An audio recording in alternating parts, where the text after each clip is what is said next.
ఇద్దరు కలిసిపోయారు లేదా పార్టీలో జాయిన్ అవుతున్నారని చెప్పి మనం చెప్పలేం. ఎందుకంటే కండవ కప్పుకుందాకే మనం చెప్పగలం.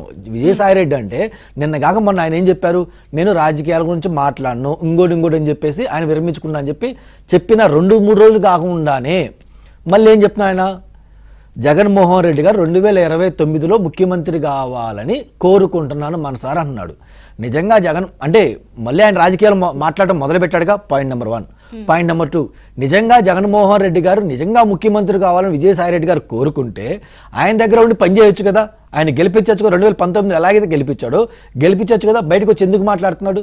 ఎందుకంటే ఆయన ముఖ్యమంత్రి కావటం ఇష్టం లేదు కాబట్టి. రెండోది మేడం, ఇంకపోతే అవుననుకున్నా కాదన్నా వైఎస్ఆర్ గారి వారసులుగా ఇద్దరిని ప్రస్తావించవచ్చు మనం. ఒకరిని జగన్మోహన్ రెడ్డి గారిని, 2 షర్మిలా గారిని ప్రస్తావించవచ్చు. అయితే జగన్మోహన్ రెడ్డి గారిని షర్మిలా గారిని ప్రస్తావించేటప్పుడు రాజకీయ పరంగా చూసుకుంటే లేదంటే ఆస్తుల పరంగా చూసుకున్నా కానీ ప్రజలు 2019లో జగన్మోహన్ రెడ్డి గారు నమ్మారు, ఆయన విశ్వసనీయతను నమ్మారు, ఒక అవకాశం ఇద్దాం అనుకున్నారు, ఇచ్చారు.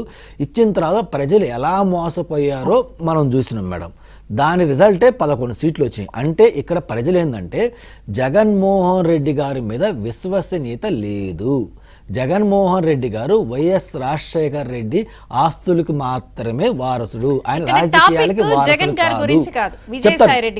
అదే చెప్తాను మేడం. సో అని ప్రజలు నమ్మారు, ప్రజలతో పాటు నాయకులు నమ్మారు కాబట్టి ఈరోజు 11 వచ్చినాయి. ఆల్టర్నేటివ్గా ఎవరు ఉన్నారే అంటే ఒక్క షర్మిల గారు మాత్రమే ఉన్నారు. ఇందాక పెద్దలు అరుసుమణి గారు కూడా మాట్లాడతా షర్మిలమ్మ మెచ్యూర్ రాజకీయాలు చేస్తున్నారు, ప్రజలు ఆమె నమ్ముతున్నారు, ప్రజలకి ఆమె మీద విశ్వాసం ఉందని చెప్పి అరుసుమణి గారు చెప్పారు. ఎస్, ప్రజలు నమ్మారు. ఎవరైతే వైసీపీలో ఉన్న మా పాత కాంగ్రెస్ వాళ్ళు కూడా నమ్ముతున్నారు, అలాగే నాయకులు కూడా నమ్మారు. ఇప్పుడు విజయసాయిరెడ్డి అనే అతను అవునన్నా కాదన్నా పార్టీలో A2 అంటే A2వే వికెట్ పడిపోయిందంటే ఇలాంటి ఎన్ని వికెట్లు పడిపోతాయి ఫ్యూచర్లో? సో ఎంతమంది పార్టీ మారే ఛాన్స్ ఉంటాయి? ఇతనితో మొదలుపెట్టింది ఇంకాదు. ఇలాంటి వాళ్ళు చాలామంది షర్మిలమ్మను వస్తారు, కలుస్తారు. కలిసినంత మాత్రాన మేము మా పార్టీలోకి తీసుకున్నామని కాదు, ఇంకోటి కాదు మేడం. కాబట్టి ప్రజలు ఒక అర్థం చేసుకోవాల్సిందంటే జగన్మోహన్ రెడ్డి గారికి ఓకే దాన్ని కూడా అనుకుందాం, కలిస్తే ఏం మాట్లాడుకున్నారు? మీకు బాగా క్యూరియాసిటీగా ఉంది అంటే జనాలందరికీ క్యూరియాసిటీ ఉంది. ఇప్పుడు మీరు అన్నారు మా ముగ్గురు మీద ఎలిగేషన్ వేసారుగా, జ్యోతిష్యాలు చెప్పు బతకండి అని. సరే కాసేపు జ్యోతిష్యాలే చెప్పుకుంటాం మేము ముగ్గురు. మీరు చెప్పండి అసలు ఏం జరిగిందో, రియాలిటీ ఫ్యాక్ట్స్ మీరు చెప్పండి. ఈయన ఇంతకు ముందు మేడం జగన్మోహన్ రెడ్డి గారి అండ చూసుకొని నోటుకొచ్చిన మాటలు మాట్లాడారు. ఎలా మాట్లాడంటే నిన్న కాక మొన్న ఐ థింక్ 1 year కూడా కాలేదు madam, 6 months back 5 months back Hyderabad లో ప్రెస్ మీట్ పెట్టి నోటుకు వచ్చింది మాట్లాడారు. ఏమని మాట్లాడారు? చీర గురించి కూడా మాట్లాడారు. అంటే చూడండి, సో ఈ అన్నిటికీ క్షమాపణ చెప్పడానికి వెళ్ళాడు మేడం. మెయిన్ ఫస్ట్ పాయింట్ ఏమని చెప్పాడంటే, తల్లి మమ్మల్ని క్షమించండి, మేము కావాలని చెప్పి మేము మా నోటికి వచ్చింది మేము మాట్లాడలేదు.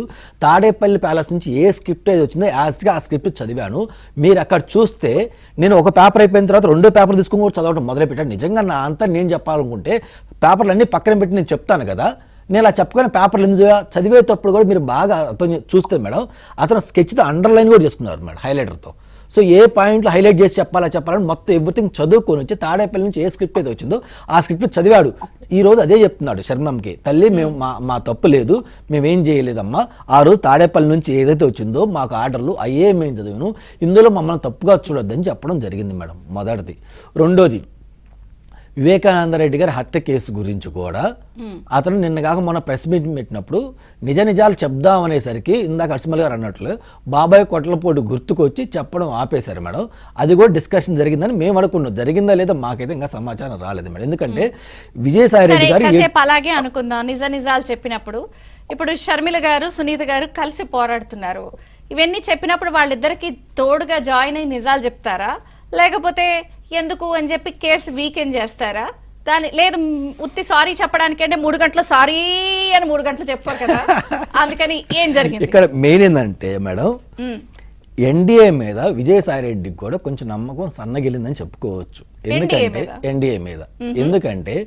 ఎన్డీఏ కాపాడిద్ది అని చెప్పి ఆయన నిన్న కాక మొన్న ప్రెస్ మీట్ లో చెప్పినప్పుడు ఆయన ఏం చెప్పారు, అసలు బాబాయ్ హత్య కేసు ఎలా ఉందో కొంచెం డిస్కస్ చేశారు. అలాగే ఇండైరెక్ట్గా నేను అప్రూవల్గా మారతాను కూడా చెప్పిన తర్వాత ఎన్డీఏ నుంచి ఎటువంటి స్పందన రాలా. అంటే ఎన్డీఏ విజయసాయి రెడ్డికి ప్రొడక్షన్ ఇవ్వట్లేదని చెప్పి ఆయనకు అర్థమయ్యి షర్మిలమ్మ దగ్గరకు వచ్చాడు.